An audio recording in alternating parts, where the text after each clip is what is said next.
سے مانگتا کون ہے؟ اپنا محتاج سے مانگتا کون ہے؟ اور عرش اعظم پر پہنچے تو رب نے کہا، عرش اعظم پر پہنچے تو رب نے کہا آ ہی جاؤ، تمہیں روکتا کون ہے؟ کون ہے؟ حضرات محترم، اللہ تبارک و تعالیٰ کا کروڑا احسان ہے ہم پر کہ اللہ نے ہمیں دنیا میں بھیجا اور انسان بنا کر بھیجا۔ وہ چاہتا تو کسی اور مخلوق میں بھی پیدا کر سکتا تھا، لیکن اللہ نے انسان بنا کر بھیجا، تمام مخلوقوں سے افضل و اعلیٰ بنا کر بھیجا، اشرف المخلوقات بنا کر بھیجا۔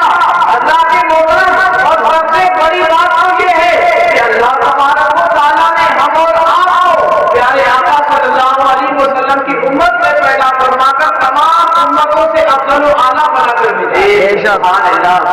تمام امتوں سے افضل و اعلیٰ بنا کر دنیا میں بھیجا ہے۔ حضرات محترم، اللہ تبارک و تعالیٰ کا ہم اور آپ پر کروڑا احسان ہے۔ اللہ نے ہم اور آپ کو،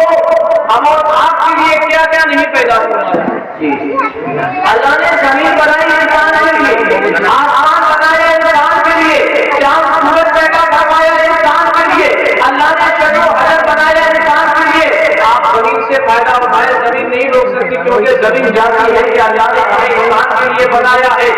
اگر آپ پانی سے فائدہ اٹھائیں گے تو ہمیں نہیں روک سکتے کیونکہ جانتے ہیں کہ اللہ نے ہمیں انسان کے لیے بنایا ہے۔ آپ سورج کی روشنی سے فائدہ حاصل کریں، سورج کی روشنی ہمیں نہیں روک سکتی ہے کیونکہ سورج کی روشنی جانتی ہے کہ اللہ نے ہمیں انسان کے لیے پیدا فرمایا ہے۔ آپ چاند کی چاندنی سے فائدہ اٹھائیں، یہ بھی ہمیں نہیں روک سکتی کیونکہ جانتی ہے کہ اللہ نے ہمیں انسان کے لیے پیدا فرمایا ہے۔ آپ ہوا، پانی، جتنی بھی چیزیں اللہ نے انسان کے لیے پیدا فرمایا ہے، ان تمام چیزوں سے اگر ہم فائدہ حاصل کرنا چاہیں وہ چیزیں ہمیں نہیں روک سکتی کیونکہ وہ جانتی ہے کہ اللہ نے ہمیں انسان کے لیے پیدا فرمایا ہے۔ اللہ کے محترم، بات سمجھ میں آ گئی کہ ان ساری چیزوں کو اللہ نے انسان کے لیے پیدا فرمایا ہے، لیکن انسان کو کس کام کے لیے پیدا فرمایا ہے؟ انسان کو کس کام کے لیے پیدا کیا ہے؟ بات سمجھ میں نہیں آتی ہے۔ چلو اور قرآن پاک سے پوچھتے ہیں، قرآن پاک ذرا یہ بتا،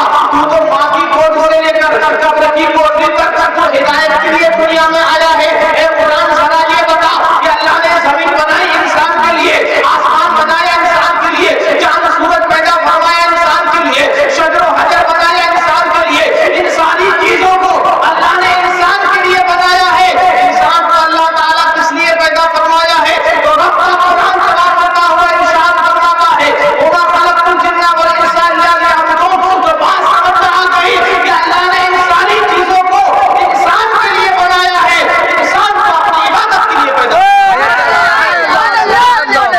انسان کو اپنی عبادت کے لیے پیدا فرمایا ہے۔ حضرات محترم غور فرمائیے، عالم تصورات میں رب کی بارگاہ میں ہم عرض کرتے ہیں، مولا تو نے ہمیں اپنی عبادت کے لیے پیدا فرمایا ہے، تو نے اپنی عبادت کے لیے پیدا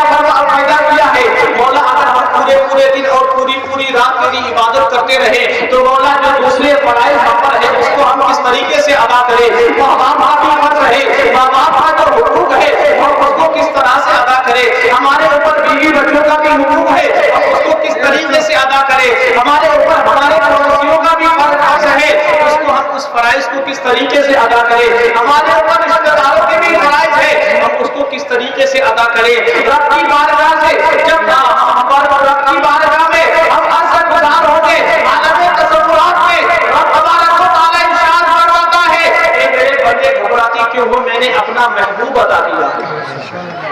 میں نے اپنا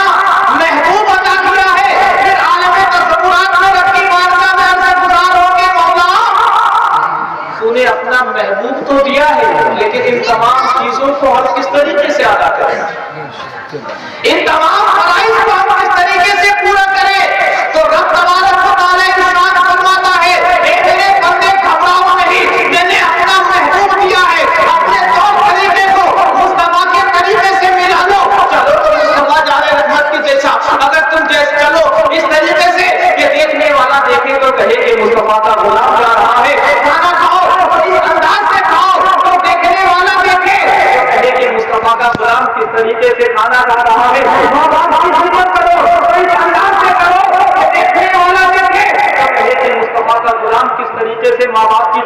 رہا ہے اپنی زندگی بسر کرو اس طریقے سے بسر کرو کہ دیکھنے والا دیکھے تو کہے کہ دیکھو مصطفیٰ کا غلام کس طریقے سے اچھے سے زندگی گزار رہا ہے حضرات محترم بس ہمارا کو تعالیٰ ارشاد فرماتا ہے ایسے بندوں کو نہیں اپنی زندگی کو مصطفیٰ جان رحمت کے جیسا بنا لو ان کے طور طریقے کو اپنا لو ہماری ساری زندگی عبادت سے گزار دیا سبحان اللہ. تمہاری ساری زندگی